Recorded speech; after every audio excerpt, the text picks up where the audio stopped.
राजस्थान प्रदेश के युवाओं को सबसे ज्यादा नौकरी देने में अपना नाम सबसे आगे रखता है, तो वहीं राजस्थान भर्तियों में सबसे ज्यादा संघर्ष के रास्ते पूरे करवाने में भी अपना नाम अमिट रखता है। लेकिन राजस्थान के इतिहास के पन्नों पर एक ऐसी भर्ती दर्ज हो चुकी है जो संघर्ष के रास्ते सफलता तक पहुंची है, और वो भर्ती है कंप्यूटर अनुदेशक भर्ती। इस भर्ती को संविदा से नियमित करवाने की मांग को लेकर जो आंदोलन हुआ था, उस आंदोलन में सबसे ऊपर नाम आता है उपेन यादव का। 2 महीनों का कड़ा संघर्ष, उसके बाद 2 सालों की लड़ाई, और आखिरकार कंप्यूटर अनुदेशक भर्ती में जो युवा बेरोजगार हैं उनको नियुक्तियां प्राप्त हुई। मेरे साथ उपेन यादव मौजूद हैं। नमस्कार उपेन जी। नमस्कार। कंप्यूटर अनुदेशक भर्ती एक ऐसी भर्ती जिसके संघर्ष को कभी कोई नहीं भूल सकता है।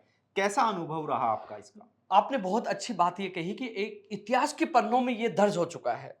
जिस भर्ती पूर्ववर्ती सरकार ने घोषणा पत्र में डाला कि हमारी सरकार आएगी तो स्कूलों में हम कंप्यूटर शिक्षक भर्ती निकालेंगे, लेकिन नहीं निकाल पाए। हम लगातार संघर्ष कर रहे थे। मुझे आज वो पल याद है कि मई 2021 में ये चर्चा का बना। पूर्व शिक्षा मंत्री ने कहा कि हम संविदा पे भर्ती निकाल रहे हैं और 19 जून 2021 को उसका आदेश भी जारी कर दिया कि हम 10,000 से ज्यादा पदों पर संविदा पे भर्ती करेंगे। पहली बार भर्ती, पहली बार कैडर, वो भी संविदा पर है। लेकिन हमने हार नहीं मानी, हमने संघर्ष किया। और संघर्ष यहां से नहीं, दिल्ली से लेकर उत्तर प्रदेश लखनऊ तक संघर्ष किया और वो लड़ाई जीत कर आए। और वो पल मुझे याद है कि ये फिल्म में जो स्टोरी होती है ना, वो है। वहां बसों में चुपते रहे, मारपीट हुई, वहां पड़े रहे, तो ऐसा लगा कि एक तरह से बहुत बड़ी ऐतिहासिक जीत है। वो पल मुझे आज भी याद है। अब 2 दिन पहले जैसे ज्वाइनिंग आदेश हुई तो मुझे उस पल को देखकर मुझे इतनी खुशी महसूस हुई कि हाँ, वो संघर्ष आज कामयाब हो गया और आज कितने लोगों, हजारों परिवारों में खुशी आई, उनको ज्वाइनिंग मिली है। तो ऐतिहासिक वो संघर्ष के पल थे। मैं चर्चा करूंगा आपके साथ, वो सारी चीजें बताऊंगा कि कैसे ये संविदा से स्थायी भर्ती आई और कैसे हमें ऐतिहासिक जीत मिली। उपेन, मेरे को अच्छी तरह याद है कि जब 2021 का बजट पेश किया गया था, उसमें कंप्यूटर शिक्षक भर्ती की घोषणा की गई थी। उसके बाद प्रदेश के बेरोजगारों में खुशी का माहौल था, लेकिन जैसे ही मई में एक नोटिफिकेशन आया कि ये भर्ती संविदा पर होगी, उसी दिन से आपका आंदोलन शुरू हो गया था। देखो, इसमें मेरे सामने एक बहुत बड़ी विचित्र स्थिति थी। क्योंकि रीट शिक्षक भर्ती 2018 और 16 की वेटिंग सूची, जो एक और सूची का मामला था, मैं अनशन पे बैठ गया था, मुख्यमंत्री जी से मुलाकात की और मुख्यमंत्री जी से मैंने कहा मेरी इज्जत का सवाल है। और मुख्यमंत्री जी ने मेरी बात मानी। यानी कि सुप्रीम कोर्ट ने 2016 के एसएलपी वापस लेने का निर्णय, यानी कि राज्य सरकार सुप्रीम कोर्ट में जाने के बाद वापस आई, उसकी सूची निकाली। 2018 की जो सूची निकाली थी, जहां पूर्व शिक्षा मंत्री मना कर दिया था, शिक्षा मंत्री मुख्यमंत्री जी मेरी बात मानी, तो वो दो चीज हल हो गई थी। और अचानक ये निर्णय आता है कि संविदा पे भर्ती होगी। अब मेरे सामने स्थिति थी कि अभी मुख्यमंत्री जी से 2 काम करवाए थे, अब मैं इसके लिए धरने पे कैसे बैठ जाऊं। वो अभ्यर्थी मेरे पास आए, धर्म संकट में मैं फंसा हुआ था। वो अभ्यर्थी आए कि बोले कि अब हमारे साथ तो गलत हो रहा है। मैंने कहा मैं आपके साथ हूं। वो मेरे साथी दीपेश, धर्मवीर, जो 5-7 नरेश और ये तमाम जो लोग थे, वो दिल्ली बॉर्डर पे जाके मई में धरने पे बैठ गए। अब स्थिति है कि धरना उनका चल रहा, उनकी तबियत खराब हो गई और मैं लगातार कोशिश कर रहा था, सरकार के सामने बात पूछा रहा था कि सर वो वहां बैठे हैं, मैं बेरोजगार महासंघ का अध्यक्ष हूं, मेरे ऊपर भी प्रेशर है। और मैंने ये बात पूछा तो पूर्व शिक्षा मंत्री ने कह दिया कि नहीं, ये तो संविदा पे होगी, कुछ नहीं होगा। उनके हालात गंभीर। फिर मैंने सरकार और युवा बेरोजगारों दोनों से एक को चुनना था। लेकिन उससे पहले मुख्यमंत्री जी से मैंने काम करवाया, सरकार से काम करवाया। मैं चाहता कि वो लिस्ट में नहीं अटक गए। धर्म संकट था कि उसको करवाने के चक्कर में ये ना खो दूं। लेकिन फिर मैंने ऐलान किया कि 12 जुलाई को मैं उनके बीच में पहुंचूंगा। मैं 12 जुलाई को दिल्ली बॉर्डर पे पहुंचा। उपेन, जब संविदा पर ये भर्ती निकाली गई पहली बार, लंबे समय से मैं देख रहा हूँ, युवा बेरोजगारों के साथ हूँ, पहली बार मैंने देखा कि किसी मांग को लेकर राजस्थान की बॉर्डर से बाहर बेरोजगार पहुंचे थे। आपके मन में ये ख्याल कब आया कि अब तो प्रियंका गांधी से मिलके ही अपनी मांग को पूरी करवाना है? देखो, वहां उत्तर प्रदेश चुनाव का जब ऐलान हुआ तो प्रियंका गांधी जी का एक बयान आया था कि संविदा पे भर्ती निकालना युवाओं का अपमान है। उस बयान को देखते मुझे लगा कि कहीं ना कहीं प्रियंका गांधी संविदा भर्तियों के खिलाफ है। इसलिए उत्तर प्रदेश जाने का निर्णय नहीं हुआ था। हमारे जो युवा बेरोजगार साथी दिल्ली बॉर्डर पर जाके बैठ गए थे और वहां से वो लगातार 20 दिन, 15, 30 दिन हो गए वो संघर्ष कर रहे थे। लेकिन उनके हालात गंभीर हो गए थे क्योंकि उस समय किसान आंदोलन भी चल रहा था। लेकिन मैंने सोचा यहाँ कुछ नहीं होगा। मैं पहुंचा, 12 जुलाई को पहुंचा और 14 जुलाई को उन्होंने रात को लगभग 5-6 किलो का केक, मेरा जन्मदिन का केक काटा उन्होंने। और वो सारे खुश थे। तो मुझे लगा कि ये लोग मेरे जन्मदिन पर ये एक ऐतिहासिक सड़क में, जब मैं सड़क पे ही सो रहा था रात को, मेरा जन्मदिन मनाया, तो मैंने सोचा कि इन्होंने मुझे ये अचानक सरप्राइज दिया, तो मैं भी इनको मेरे जन्मदिन में कोई ना कोई गिफ्ट लूंगा। उस दिन मैंने मन में एक शपथ ली। मैं वहां से वापस लौटा जयपुर, क्योंकि यहाँ रक्तदान शिविर था 14 जुलाई को, और 15 तारीख को कर्मचारी चयन बोर्ड में प्रदर्शन था। प्रदर्शन किया, और प्रदर्शन के बाद एक चैनल पे मैं डिबेट में था, जहां आप थे वहां डिबेट में था, और वहां से सीधा मैं निकल गया, और वहां से ऐलान कर दिया कि हम लोग लखनऊ कूच करेंगे। सीधा मैं लखनऊ पहुंच गया, और लखनऊ में जो कहानी घटित हुई, वो एक वो तरह से तस्वीरें बहुत बहुत ऐतिहासिक पल है। वो बहुत संघर्ष है, जैसे फिल्मों में होता है भारत वैसा हुआ। में युवा बेरोजगारों के आंदोलन की सबसे मार्मिक तस्वीरें अगर कहीं से निकली थी ना, तो वो लखनऊ से निकली थी। सड़कों पर सोना, गार्डन में सोना। मैंने देखा था सर्दी के अंदर नहीं, वो कैसे तो वो लखनऊ टू पार्ट वो था। लखनऊ वाला था, पार्ट वो 2 था। पार्ट टू था वो। इसमें कांग्रेस कार्यालय में लाठियां भी खाने नहीं, वाला। हाँ, मैं उसका जिक्र कर देता हूँ आपको। मैं बता दूं, हम लोग पहुंचे, बोले कि आप प्रियंका गांधी जी से मुलाकात कैसे करेंगे। हालांकि पूर्व शिक्षा मंत्री जी सुन नहीं रहे थे, और मुख्यमंत्री जी से मुलाकात नहीं हो पा रही थी। तो हम मुख्यमंत्री जी के खिलाफ नहीं गए थे, हम तो हमारी भर्ती को संविदा से स्थायी कराने के लिए गए थे। हम पहुंच गए जहां प्रियंका गांधी जी की सभा थी, हम आगे जाके सब बैठ गए। हम ज्यादा नहीं थे, 50-55 लोग थे। हमें पता चला कि प्रियंका गांधी जी आ नहीं रहे। हम पूरी रात भर चले, सुबह जाके वहां बैठ गए, सबसे आगे बैठ गए, क्योंकि कुर्सी सुबह जल्दी जाएंगे तब खाली मिलेगी आगे की, कि जैसे प्रियंका गांधी जी आएंगे बोलेंगे, हम खड़े होकर अपनी बात रख देंगे। पता चला कि प्रियंका गांधी जी का प्रोग्राम कैंसिल। प्रियंका गांधी जी तो वहाँ महात्मा गांधी जी का कोई सर्किल था, वहां बैठ गए। सब लोग वहां से उठ के भगे खाने के लिए, बोले भूख लग रही है। मेरे को भूख, मेरी मर चुकी थी भूख, क्योंकि 2 काम मुख्यमंत्री जी से करवाए थे। सारी मीडिया में सब जगह हंगामा हो गया था कि राजस्थान के बेरोजगार लखनऊ पहुंचे। मैंने सोचा कि यहाँ से हार के चले गए तो या तो जेल मिलेगी, और जिस मुख्यमंत्री जी ने हमने 2 काम करवाए थे, उनसे भी ये लगेगा कि देखो मेरे खिलाफ चले गए, यानी कि पूरा समीकरण बिगड़ जाएगा। लेकिन यहाँ से एक धर्म संकट में फंस धर्म गए से थे। यहाँ से जीत कर जाना मेरे लिए बहुत बड़ा महत्वपूर्ण वो समय था। हम लोग वहाँ पहुँचे, सब लोग नाश्ता करने, मैं नहीं खा रहा था। अब मैंने क्या किया, जैसे जहाँ मीडिया को संबोधित करना था प्रियंका गांधी जी को, सामने की जगह खाली थी। मैं मेरे साथियों को लेकर सामने की तरफ बैठ गया, और अधिकतर पुलिस को ये लगा कि शायद ये मीडिया वाले हैं, दूर दूर बिठा दिया। मैंने मीडिया वालों से पता किया, तो उन्होंने कहा कि प्रियंका गांधी इस 15 मिनट में आ रही है। और जैसे प्रियंका गांधी जी को यहाँ संबोधित करना था, हम लोग 50 लोग सामने बैठ गए और बैनर ले लिया। जैसे ही प्रियंका गांधी जी आए, हम सामने की तरफ बैनर खड़ा कर लिया। वो युवाओं का अपमान, वो प्रियंका गांधी जी की नजर पड़ गई। जैसे ही प्रियंका गांधी जी नजर पड़ी, वैसे ही सारे मीडिया का फोकस उधर हो गया। ऊपर से जो धीरज गुर्जर जी, जो जाजपुर के पूर्व एमएलए रहे हैं और राष्ट्रीय सचिव भी हैं, वहाँ के सह प्रभारी भी थे। जुबेर खान जी राष्ट्रीय सचिव, जो अलवर के जो हैं, उनकी पत्नी साफिया जुबेर खान एमएलए हैं। वो आए, धीरज गुर्जर ने कहा कि उपेंद्र, मैं तेरे को जानता हूँ, तू मेरा भाई है छोटा। मीडिया वालों ने पूछा क्या मामला, बोले कि हमारा घर का मामला है, ये हमारे राजस्थान के हमारे परिवार है। तो उन्होंने बाइटूट नहीं करने दी। प्रियंका गांधी जी ने जब तक भाषण दिया, जब तक हमारे बीच में धीरज गुर्जर जी, जुबेर खान जी रहे, बीच में वहीं बैठे रहे। उन्होंने कहा कि हम आपके 5 लोगों को मिलवा देंगे। लेकिन देखो कहानी कहाँ बदली। वो हमारे बीच में बैठे रहे, उनके मैंने विजुअल बनाए, आपको भी भेजे, तमाम मीडिया के साथियों को भेजे, मैंने फेसबुक पे लाइव कर दिया। वो चीज बहुत काम है ये बाद में। और यहाँ राजस्थान के मीडिया में चल गया कि 5 लोगों की उपेंद्र यादव के नेतृत्व में वार्ता होगी, धीरज गुर्जर जी और जुबेर खान जी वार्ता करवाएंगे प्रियंका गांधी जी से। प्रियंका गांधी जी भाषण देके ऊपर चले गए, प्रेस को संबोधित करके, और हम इंतजार करते मिलवाएंगे मिलवाएंगे। अचानक प्रियंका गांधी जी निकलने लगते, हमारे सारे साथी प्रियंका गांधी जी की गाड़ी के पास जाते, अचानक किसी नेता का बड़ा इशारा होता है और हमारे साथ मारपीट।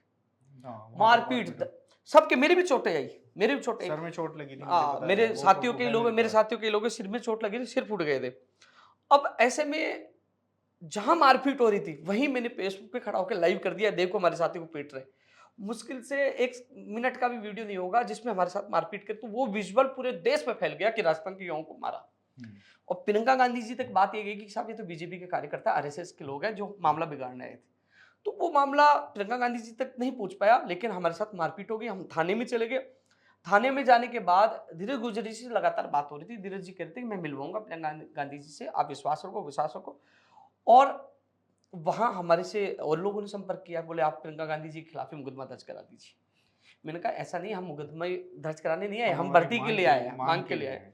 पुलिस वालों का बहुत ज्यादा प्रेशर था, और तो मैंने कहा मैं सुबह ही बयान दूंगा इस मामले में। मैं वहां से निकल गए, हमारे कुछ लोग प्लेटफॉर्म पे सो गए, कोई कहाँ सो गए, हम रुके। दूसरे दिन हम उठे तो 22 लोग बचे और सब भग गए। 22 लोग भी कहने लगे हमें भर्ती नहीं चाहिए, हम तो जाएंगे। हम तो जाएंगे। मैंने कहा भाई आप तो चले जाओगे, लेकिन मैं राजस्थान से आया हूं तो मेरा क्या होगा, मैं कैसे जाऊंगा। मैंने कह दिया कि मैं यहाँ से नहीं जाऊंगा, चाहिए यहाँ से मेरी लाश जाएगी, मैंने साफ शब्दों में कह दिया। तो जो 5-4 साथी थे वो कह रहे कि और सब चले जाए, हम तो रुकेंगे, हम आपको लेके आए थे, हम तो रुकेंगे। तो मेरी जो शपथ थी, मेरा जो विश्वास था बहुत अटल था। और एक बस में घूम रहे थे, बस से मैंने वीडियो वायरल किया कि देखो हम बस में घूम रहे हैं। तो मैंने उनको समझाया कि हम कार्यालय पे दोबारा चलेंगे। बोले नहीं जाएंगे, कल तो मारा था, पीटा था, फिर मारेंगे। फिर तो सबको मैंने हौसला दिया कि अपन को मारा, पूरे देश में बात उठी, किस लिए आए थे, दोबारा मारेंगे तो मार खाएंगे। मैं उनको समझाया, उनको ले गया। वहां जाने के बाद वहां की मीडिया को सच्चाई बताई कि हम बीजेपी के कार्यकर्ता, आरएसएस के कार्यकर्ता नहीं, हम युवा बेरोजगार है जो कांग्रेस को समर्थन दिया था। तो वहां की मीडिया को खबर छपी कि इनको पीटा, वो खबर फिर वहां तक सब तक गई। फिर भी सब लोगों ने कहा हम एक दिन और रुकेंगे, ओनली केवल एक दिन रुकेंगे। मैं लगातार धीरज गुज्जर जी को फोन कर रहा था, जुबेर खान जी को फोन कर रहा था। धीरज जी भी धीरे धीरे कहने लगे, बोले हमारे भी कार्यकर्ताओं के, एनएसयूआई के कार्यकर्ताओं को चोटें लगी है, और आप थाने में गए, आप मुकदमा दर्ज कराएंगे, ये भी करवाएंगे, और आपकी गलती थी, आप कार्यालय में घुस गए, आपको बिना कहे कार्यालय में घुसना नहीं चाहिए था। बिल्कुल।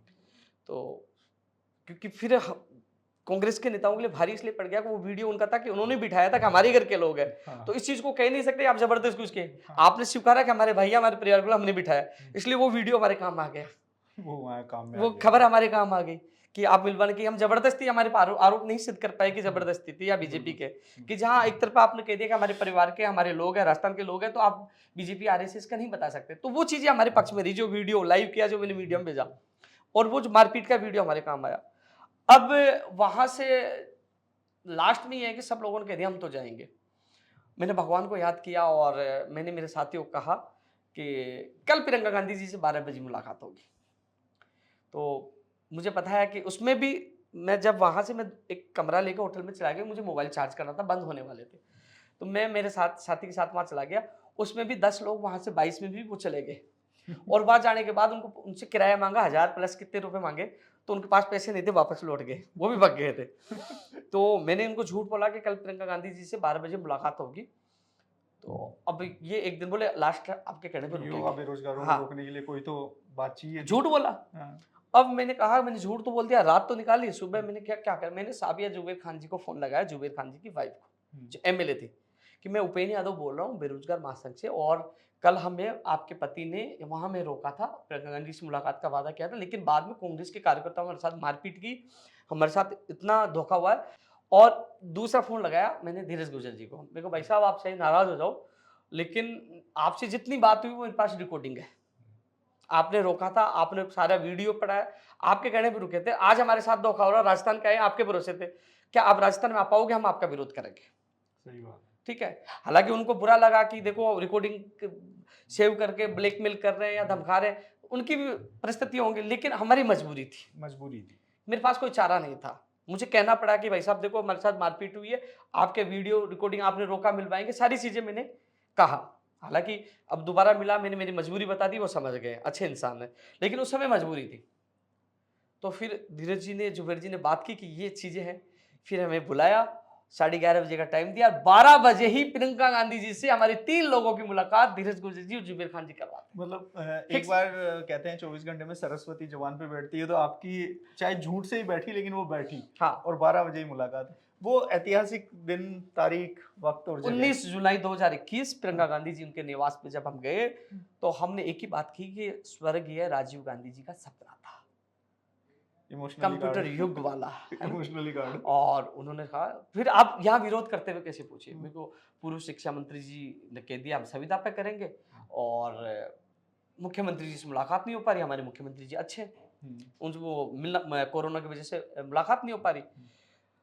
तो ये चीजें हमने रखी, तो उन्होंने मुख्यमंत्री जी को बोला, और मुख्यमंत्री जी तक ये भी मैसेज गया कि कई लोग भ्रांति फैला रहे थे कि विरोध में गए, मुख्यमंत्री जी तक ये बात की कि उपेंद्र यादव उनके साथी ने ये कहा मुख्यमंत्री जी अच्छा है, बेकार नहीं है, अच्छे हैं। तो मुख्यमंत्री जी ने 23 जुलाई 2021 को कैबिनेट की मीटिंग लेकर एक भर्ती को आदेश कर दिया कि ये हम संविदा पे नियमित तौर पे ये भर्ती करेंगे। मतलब 2 महीनों का संघर्ष महज 4 दिन के अंदर, ये भगवान का आशीर्वाद था। देखो 55 फिर 22 में 10 चले गए, उनके पास किराया नहीं था, वो रुक गए, और लास्ट मुझे कह दिया कि हमें भर्ती नहीं चाहिए। वो डरे हुए थे, डर डर तो लगता डरे है हुए थे, युवा बेरोजगार। डरे हुए थे, बोले हम नहीं रुकेंगे। फिर मुलाकात के बाद उन्होंने बॉर्डर पे मेरा स्वागत किया, सब लोगों ने जश्न मनाया, सब लोगों ने कहा कि हम आपके आभारी रहेंगे। नहीं, मेरे को आदेश के बाद हम जश्न मनाएंगे। हाँ, क्योंकि अभी तक सिर्फ मुलाकात हुई है, हाँ, आदेश और फिर अचानक वो आदेश निकला। 23 वास्तव में जुलाई हाँ, 2021। वो ऐतिहासिक पल था कि जो संविदा से स्थायी भर्ती, और उसमें लगभग 7,000 से ज्यादा लोगों को अब ज्वाइनिंग आदेश भी हो चुका है। जिला आवंटन हो गया है, हाँ ज्वाइनिंग हाँ, आदेश हो ज्वाइनिंग गए हैं। 11 से 13 जुलाई को काउंसलिंग या फिर ज्वाइनिंग है। ओवरऑल और रही बात पद खाली रहेंगे, उसके लिए हम शिथिलता के लिए हमने संघर्ष किया, और रिक्त पदों पर हम संविदा से क्या स्थायी एक और नई भर्ती की मांग कर लिए, उसकी भी सहमति बन गई। तो एक और भर्ती निकलवा रहे हैं, नए जो स्टूडेंट हाँ हैं हाँ, उनको भी एक मौका एक और भर्ती मिलेगा। निकलवा रहे हैं। तो ये संघर्ष ये है कि वहां दूसरे राज्य में जाकर पिट कर, वहां क्षोभ था, लोग साथ के भग गए, 55 लोग, फिर 22 लोग। फिर हालांकि मैंने एमएलए साफिया जुबेर खान को मैसेज किया, मैंने फोन किया कि माफी चाहता हूँ, मेरी इस परिस्थितियां ऐसी थी, ठीक। लेकिन उनको भी लगा यार सीधा धमकी दे रहा है कोई। लेकिन मैंने, हाँ ये जरूर है कि उस समय, क्योंकि जब अपने पे आ जाए, शपथ थी, तो मैं कुछ भी करने के लिए तैयार था, मैं वहां से नहीं लौटता। लेकिन मैं, भगवान ने मेरी इज्जत रखी और वहां से जीत कर आए। और जो भर्ती आज जो लोगों को पता ही नहीं, नए दिखे कि नई लोगों ने अब किया ना, अब जो ही नहीं कर रहे हैं, तो उनको अब आपके माध्यम से ये पूरी स्टोरी जाएगी, और ये पूरी चीजें मैं एक एक पल का गवाह हूँ इस भर्ती का। आप गवाह हो। और जो नए विद्यार्थी है, जो आपका चैनल के माध्यम से, एजुकेशन चौक के माध्यम से इस मेरे की पूरी स्टोरी को देखेंगे, तो वो तमाम अभ्यर्थी, इसमें कहना चाहूंगा कि आप मेरी फेसबुक पेज पर जाना, वहां हर अपडेट है कि मैं दिल्ली कब पहुंचा, कब ऐलान किया, कब वहां क्या मारपीट है, सारी चीजें मेरी फेसबुक पे है। उपेन, सारी चीजें उसमें डाल रखी है, कैसे संघर्ष किया। 11 साल में मैंने बहुत सारे आपके संघर्ष देखे हैं, लाठियां खाई हैं, जेल गए हैं, अनशन किया है कई बार। इस वाले आंदोलन को आप कहाँ रखते हैं? क्योंकि आंदोलन की तो कोई गिनती है नहीं आपकी, शायद आपको ही याद नहीं होगा कितने आंदोलन, लेकिन ये आंदोलन, क्योंकि यह आंदोलन इतिहास के पन्नों में दर्ज है, इस आंदोलन को आप कौन से नंबर पे रखेंगे और क्यों? ये आंदोलन तो ऐतिहासिक है। एक राज्य में 3 राज्यों में संघर्ष, राजस्थान, दिल्ली और लखनऊ। तीन और तीन राज्य, पहली बार भर्ती, राज्य में पहली बार भर्ती, राजस्थान की पहली भर्ती, और पहली बार कैडर बना, पहला संघर्ष, और ऐतिहासिक संघर्ष। 3 राज्यों पिटने का। के बाद, साथियों के भागने के बाद, हाँ। हौसला बुलंद रखना, अपने आप को खतरे में डालना, लड़ना और फिर जीत कर आना। कहाँ रखते हैं इस संघर्ष को अपने, जो अगर आप टॉप 3 संघर्ष की बात कही जाए? संघर्ष में दूसरा जो ये लखनऊ पार्ट 1 है, लखनऊ पार्ट 2, कांग्रेस कार्यालय के बाहर टेंट गाड़ के बैठ जाना, जिसमें एलडीसी पंचायत राज 2013 की 9 साल बाद सूची 4,000 पदों पर ज्वाइनिंग भी हो चुकी है। हाँ। विशेष शिक्षकों की 4,500 पद आ चुके हैं। प्रयोगशाला सहायक भर्ती जो रद्द कर दी थी, जिंदा करके उनको ज्वाइनिंग दिला दी है। तो बहुत ऐतिहासिक संघर्ष हुए। लेकिन ये टॉप 5 में ये मैं कहूंगा कि पहला था नहीं, पहला दूसरे मान लो अच्छा संघर्ष है, जिस वो संविदा से स्थायी करना। आज लोग संविदा वाले कितने सालों से संघर्ष करे, सालों से कभी हाँ। पूरी होती हुई नजर ही नहीं आती। नहीं, वो ऐतिहासिक, ये वरिष्ठ कंप्यूटर अनुदेशक, जो सीनियर कंप्यूटर अनुदेशक और बेसिक 2 पार्ट में जो है। और अब क्या है कि कई बार मुझे दुख होता है इस चीज का, मेरी मन की पीड़ा है कि भर्ती को संविदा से स्थायी करवाई और ज्वाइनिंग तक ले गया, और कुछ लोग आके और फोटो खिंचवा कर ये माहौल बनाते हैं, देखो हमने भर्ती करा दी। उनको ये पता नहीं कि संविदा से भर्ती निकल रही थी, ये स्वागत कर रहे थे, यही लोग स्वागत कर रहे थे कि साहब संविदा में भर्ती है, स्वागत। हमने चैलेंज दिया कि नहीं होने देंगे, इसको स्थायी करवाएंगे, चैलेंज देकर, संघर्ष करके, और इतिहास के पन्नों में रिकॉर्ड करवाया कि हम लोग जो कहते हैं वो करते हैं, और उस ऐतिहासिक संघर्ष की जीत करके दिखाया, ज्वाइनिंग करवाती। ये संघर्ष इतिहास के पन्नों में इसलिए लिखा जा रहा है। एजुकेशन चौक के माध्यम से उन युवाओं को क्या मैसेज है जिनके नियुक्ति आदेश जारी हो गए हैं, और कुछ स्टूडेंट हैं जो अभी भी शिथिलता की मांग कर रहे हैं, कुछ जो नई भर्ती की जो उम्मीद है वह देख रहे हैं, उन युवाओं को क्या मैसेज देंगे आप इस भर्ती को लेकर? अब मैं इस भर्ती को लेकर मैसेज देना चाहूंगा कि जो एक मैसेज वायरल हो रहा है कि नई कंप्यूटर अनुदेशक भर्ती संस्कृत विभाग में और सामान्य विभाग में आएगी। हालांकि संस्कृत विभाग के अधिकारियों से मेरी मीटिंग हुई है, वो कैडर बन रहा है, तो वो कैबिनेट में जा रही है, कैबिनेट से अनुमोदन के बाद वो आएगी, शायद इस कैबिनेट में हो जाए, है ना। लेकिन जो सामान्य शिक्षा में अभी तक कोई प्रस्ताव नहीं आया, जो पदों की संख्या बता रहे हैं वो अफवाह है, अभी तक कोई प्रस्ताव नहीं आया, और अभी तक ऐसी भर्ती थोड़ी आएगी। मैं तो धन्यवाद देना चाहूंगा जो कंप्यूटर अनुदेशक भर्ती में शिथिलता की मांग को लेकर लगातार गुजरात तक संघर्ष किया, और सरकार ने शिथिलता तो नहीं दी, लेकिन उनको कहा कि आपके संघर्ष को देखते हम नई भर्ती निकाल सकते हैं, यानी कि उनके संघर्ष के बदौलत नई भर्ती के लिए हाँ की है। लेकिन अभी तक प्रस्ताव भी नहीं गया है। बीकानेर निदेशालय से प्रस्ताव यहाँ सचिवालय में जो यहाँ शिक्षा विभाग में आएगा, फिर वो वित्त विभाग में भिजवाएंगे और वित्तीय स्वीकृति के बाद वो भर्ती की प्रक्रिया शुरू होगी। लेकिन अभी तक जीरो है। कई लोग अफवाह फैला रहे भर्ती तो वैसे ही आ जाएगी, वैसे ही आ जाएगी, निकलवा लो वैसे आ जाएगी। तो ऐसे तो वो क्या है कि गुमराह करते हैं। तो उन युवा साथियों को कहना चाहूंगा, गुमराह मत होइए, सच आप जानिए, देखिए धरातल पे कौन संघर्ष कर रहा है, कौन लड़ रहा है। आज मैं तो सैल्यूट करूंगा जो गुजरात में दांडी यात्रा में शामिल थे, शिथिलता उनको नहीं मिली, लेकिन उनके बदौलत नई भर्ती आ रही है और लोगों को खुशियां मिलने वाली है। यानी कि कुछ तो मिला कम से कम उनके संघर्ष को बदल। तो अभी भी उसके लिए हम संघर्ष करेंगे, तब नई भर्ती आएगी। हालांकि सहमति बनी है सरकार से, सरकार ने सहमति बनी है, तो अब सहमति के बाद विज्ञप्ति के लिए भी हमारा संघर्ष जारी उम्मीद है। कर सकते हैं विधानसभा चुनाव से पहले आ सकती है? बिल्कुल, हम उम्मीद नहीं, अब जब सरकार से जब समझौता हुआ है, बात मानी है, तो सरकार भी हमारी कई बात मानेगी। यानी कि सबसे बड़ी बात है कि मैं नेतृत्व कर रहा हूँ, मैं 10 मांग लेके चला गया, 10 में 4 नहीं हुई, 6 हो गई, तो मैं पीछे से हट जाता हूँ, 6 का भला हो गया, 4 के लिए 6 का दोबारा भला क्या हो गया। यानी कि हम रस्सी को इतना खींच देंगे टूट जाएगी। काम तो उनसे करवाना ना, कई बार मजबूरी होती है कि ललित जी का काम नहीं हुआ तो मैं भरत जी का इनका काम नहीं रोक सकता, या मैं आशुतोष जी का काम नहीं रोक सकता, क्योंकि कम से कम उनका तो हो रहा है। ललित जी को कहेंगे चलो ठीक है यार, उनका तो अपने अगले साथ चरण में हो हाँ, जाएगा। दूसरे का। तो किसी का, मेरा उद्देश्य यही है कि किसी न किसी का भला हो। मजबूरियां होती है, मजबूरियां बहुत मजबूरी होती है। आजकल सिस्टम चेंज हो चुका है, आपने देखा होगा, मैं तो सीधा टकराता हूँ, जेल में गया, झूठे मुकदमे में गया, लाठियां खाई, अनशन में जान दाव पे लगा दी। कोई ऐसा भी युवा नेता होगा कोई जो सड़क पे सोता हो, जेल जाता हो, अनशन करता हो, 30 दिन तक भूखा रहता हो? यहाँ तो कॉपी फेस्ट गैंग बनी हुई है। यहाँ तो लोग बड़े बड़े नेता, मैंने पहले भी कहा था, आपके सामने कहा था कि अब चुनाव आगे बहुत बड़े बड़े नेता बयान देने लग जाएंगे युवाओं हितैषी।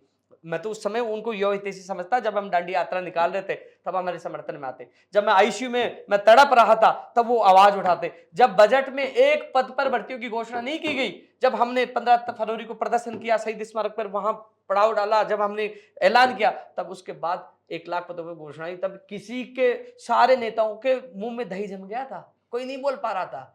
कोई पेपर लीक के लिए कोई बोलता है? कोई नहीं बोल पा रहा। लेकिन अब उनको अपनी सीट दिख रही है कि मैं हार जाऊंगा, जीत की चाबी युवाओं के पास है, तो युवाओं के लिए देखिए बहुत बहुत बयान देंगे, बहुत अब कुछ ना कुछ करते रहे, कोई कुछ कर रहा है, ये करना, ये इनको पता है, खैर जीत ये की तो चाबी युवाओं के पास होगी। ये तो चुनावी एक वो है कि जब चुनाव आते हैं तो सब अपना अपना मैं हित देखते नहीं हैं। नहीं, आप लेकिन ललित युवा जी, बेरोजगारों के लिए देखिए उपेंद्र जी, कंप्यूटर अनुदेशक भर्ती जिस पर अपन चर्चा कर रहे थे, कि एक ऐसी भर्ती है जिसने अपना नाम इतिहास के पन्नों पर दर्ज किया है। पिछले दिनों ही नियुक्ति आदेश जारी हुए हैं। 2 साल का एक संघर्ष, तकरीबन 2 साल हो गए हैं, ललित जी क्योंकि एक चीज अप्रैल और बता दूं आपको मैं, उस पल को आप याद करें ना, तो वो बहुत गम का माहौल था, मारपीट होना, अलग राज्य में जाना, मेरे लोग बिल्कुल घबराए हुए थे। युवा ही तो थे वो, 55 में से 22 लोग मिले मुझे, आधे लोग घर पहुंच गए और आधे घबराए थे, गोली मार देंगे, हमें नहीं चाहिए भर्ती। कोई 20 साल का, लेकिन कोई उनको 25 22 साल का। लोगों को समझाना, साथ रखना, हम वहां पे प्लेटफॉर्म पे हमारे साथी सो रहे थे, तो उस पल को देखिए, जब मारपीट होती है, उनको दौड़ा दौड़ा के पीटते हैं, तो उनके कई लोग रोते हैं, उनको इमोशनल होते हैं, उनको चुप करना, सम्मानना, आप बताओ कितनी बड़ी जिम्मेदारी। मैं भी पीटा, मुझे पीटा गया, मैं पिट भी गया, फिर उनके लिए लड़ा, सब कुछ किया और जीत कर यहाँ तक लेकिन अब पहुंचे। संतुष्टि है कि जो नहीं, संघर्ष किया उसका फल मिल गया। मुझे तो चाहता हूँ और पीट लो, लेकिन मेरे बेरोजगार का भला हो जाए। मैं मेरे बेरोजगारों के लिए पिटता हूँ ना, पुलिस के धक्के भी खाता हूँ, जेल भी जाता हूँ, लाठियां भी खाता हूँ, हर चीज सहन करता हूँ। चलो उपेंद्र जी, बहुत यदि बहुत यदि मेरे मार पड़ने से, यदि मेरे पर लाठीचार्ज करने से मेरे युवाओं को भला होता है, मैं तैयार हूँ। और मैं तो ये कह रहा हूँ, मुझे जेल में डाल दो, मैं लिखित में दे दूंगा, मैं जेल में हमेशा के लिए जाने के लिए तैयार हूँ, बस मेरे युवाओं को भला होना चाहिए। बिल्कुल, ये बात मैंने कई बार आपसे सुनी है कि चाहे जेल में डालो, चाहे कुछ भी करो, लेकिन युवाओं का भला हो। मेरे साथ उपेंद्र यादव मौजूद थे। यहाँ हम एक उस भर्ती की बात कर रहे थे जिसका संघर्ष पूरे देश में जाना जाता है, क्योंकि 3 राज्यों में आंदोलन हुए। संविदा की भर्ती को महज 1 या 2 महीने के अंदर ही नियमित करवा दिया। प्रियंका गांधी से 19 जुलाई को मुलाकात होती है और 23 जुलाई को सरकार इस भर्ती को नियमित करवाने के आदेश जारी करती है। साथ ही 10,157 पदों पर नियमित कंप्यूटर अनुदेशक भर्ती की विज्ञप्ति भी जारी करती है। ललित जी एक चीज और अब कहना चाह रहा था, हाँ। मैं तो धन्यवाद मुख्यमंत्री जी को भी देना चाहूंगा, माननीय मुख्यमंत्री जी को, शिक्षा मंत्री जी को, और धीरज गुर्जर जी और जुबेर खान जी को भी धन्यवाद देना चाहूंगा। कुछ भी हो, लेकिन आज धीरज गुर्जर जी और जुबेर खान जी मध्यस्थता नहीं करते, मुलाकात नहीं करवाते। आज मुख्यमंत्री जी संवेदनशीलता नहीं दिखाते और अलग से एक भर्ती के लिए कैबिनेट की मीटिंग बुलाकर संशोधन नहीं करते तो शायद ये भर्ती नहीं हो पाती। बिल्कुल, कि हमारे उनका भी संघर्ष कहीं के न साथ कहीं साथ कहीं योगदान ना है। कहीं इनका योगदान है। तो मैं तो तमाम युवाओं की तरफ से इन सबको भी धन्यवाद देना चाहूंगा कि ये बच्चे आपको हमेशा याद रखेंगे। बिल्कुल, तो संविदा से लेकर नियमित भर्ती की जो संघर्ष की कहानी थी, वो आपने उपेन यादव की जुबानी सुनी और ये भर्ती राजस्थान में भर्तियों के इतिहास के पन्नों में भी दर्ज है कि जो 2 महीनों का संघर्ष था उसका फल मिला और आज इस पे चर्चा इसलिए की है क्योंकि पिछले ही दिनों इनके नियुक्ति आदेश जारी किए गए हैं और इस भर्ती को पूरा करवाने के जो हीरो हैं, उपेन यादव, उन्होंने किस तरीके से इस भर्ती को लेकर संघर्ष किया, सड़कों पर सोए, प्लेटफ़ॉर्म पर सोए, इसके साथ ही डंडे भी खाए। तो एजुकेशन चौक में आपने सुना उपेन यादव की जुबानी कि कंप्यूटर अनुदेशक भर्ती को संविदा से लेकर नियमित करवाने के रास्ते में किन कठिनाइयों, किन आपदाओं और किन कांटों से होकर गुजरना पड़ा। और भी कई ऐसे इश्यू हैं जिन पर हम जो युवा बेरोजगार हैं उनसे चर्चा करेंगे। आज की इस खास पेशकश में बस इतना ही। आप देख रहे हैं एजुकेशन चौक, मैं हूं ललित वर्मा।